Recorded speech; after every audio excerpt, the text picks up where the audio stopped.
Customer avatars. What are they? What does that mean? How do you create one? Why do you need one? Ha! I got the answers for you.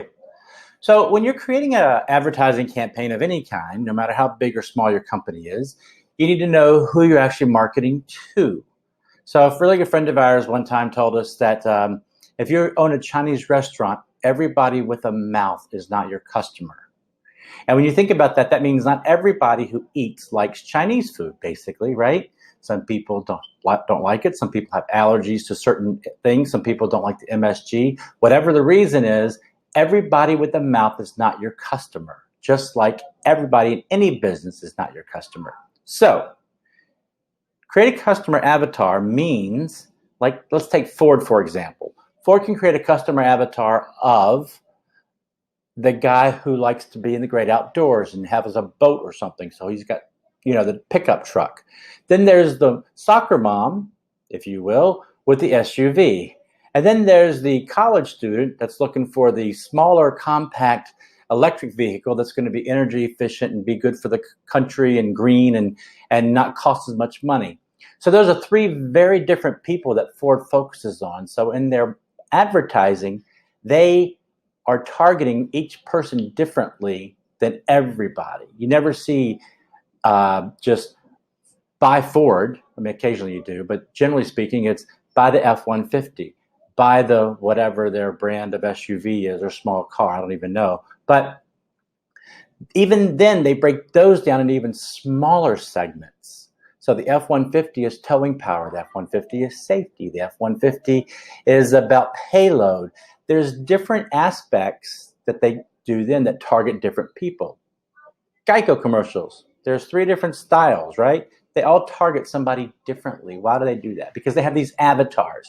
So an avatar is when you take and you actually get a picture of somebody and you write out who they are, their age, where they live, their income, what they spend their money on, what they do for fun, how many friends they have, what grocery store they shop at, and you create a profile, if you will, of all these people, and that's who you're targeting when you're creating ads and when you're selling ads. You should be no different. If you're a chiropractor, you need to be focusing on who comes to your clinic. How do you determine that? You know who comes to your clinic. Is it people of a certain age group, people of a certain gender, people of a certain makeup? Are they sports-minded? Are they old? Are they whatever they are? You know who that is. And you have that group of people as an avatar. Then you might also have another group of people as a separate avatar, but you're writing something different for those people. You've all heard me talk before about golf versus tennis. If you put the word golf in your text or tennis in your text, you're talking to a very different person who's looking at different stuff. It has different purposes. So you got to speak the language of the person. The avatar really helps you determine who those people are so you know what to say to those people and what language to have. So that's what we talk about when we talk about avatars and avatars for people. The big companies use them, small companies use them, and anybody who's doing especially any kind of serious marketing and video specifically really need to know who you're targeting and why you're targeting them and what response you want them to have, that call to action, because everybody is also going to be different. Time of year is different, seasons are different. If they have kids, it's different. If they're retired, it's different. You understand. And Facebook algorithm is exactly when you go through and you're doing Facebook ads, they pick all that stuff out and they got so much data on you. I think it's like they have something like 20,000 points of data on every person that uses Facebook. So they know everything about you.